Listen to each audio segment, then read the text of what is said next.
Oh, hi there. I didn't see you. I just got vaccinated. Speaking of vaccination, did you know that genetic engineering is using COVID-19 detection and vaccines? So how do these things work? Let's find out. Come on. Genetic engineering is a type of DNA technology that allows the artificial manipulation, modification, and recombination of nucleic acid molecules to modify an organism. It uses components like the genetic material, restriction enzymes, DNA ligases, and vectors to produce new genetic combinations. With this, let's see how DNA technology is used to make COVID-19 vaccines. Before we start, let's identify the parts of the virus causing COVID-19, the severe acute respiratory syndrome coronavirus 2, or SARS-CoV-2. It possesses RNA as a genetic material which encodes for its structural proteins, such as its spike, envelope, and nucleocapsid proteins. Among its parts, it's the spike protein of SARS-CoV-2 that attaches to the receptors of human host cells, making SARS-CoV-2 be very transmissible and infectious. Because of this, many COVID-19 vaccines target the gene encoding for the SARS-CoV-2 protein, which is the S gene. The traditional vaccine production makes use of live attenuated or inactivated viruses or subunits. However, recombinant COVID-19 vaccines, such as that of Pfizer and Moderna, makes use of mRNA since they do not require to enter the host cell nucleus to be transcribed. Pfizer and Moderna vaccines use mRNA that is translated into SARS-CoV-2 S protein. Using genetic engineering, researchers isolate such genetic sequence coding for the S protein using molecular scissors and insert it into a small lipid and nanoparticle drug delivery system.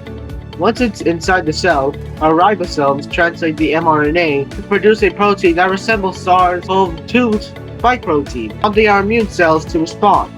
Aside from this, AstraZeneca used genetic engineering to produce vectored vaccines against COVID-19. Using molecular cloning tools, scientists added the gene coding for the SARS-CoV-2 spike protein to another virus called the chimpanzee DNA adenovirus. This adenovirus will only serve as a vector and would not generate an immune response. Rather, it was genetically engineered to make copies of the coronavirus spike protein using the inserted gene to induce host cell response. How about COVID-19 detection? The test to determine whether one has COVID-19 is to detect the presence of its virus, SARS-CoV-2, within the host using reverse transcription polymerase chain reaction, or RT-PCR. In DNA technology, PCR makes use of Taq and DNA polymerases, primers, and nucleotides to create multiple copies of DNA. But for SARS-CoV-2, whose genetic material is RNA, we first need to convert RNA to DNA through reverse transcription. Upon getting a person's sample through nasal swab or saliva tube, the primer specific to the viral DNA attached to the SARS-CoV-2 genome present in the sample. A reverse transcriptase enzyme would catalyze the production of complementary viral DNA using dNTPs. With this, a positive COVID-19 PCR test means that SARS-CoV-2 has been detected in the sample, while a negative result either means that the virus is absent or too little of its genetic material is present. How cool it is to know that genetic engineering is used to combat COVID-19, right? Recombinant DNA technology really is playing a vital role in improving our health conditions during the pandemic. With this, let me remind you to stay negative and get vaccinated. Gotta go!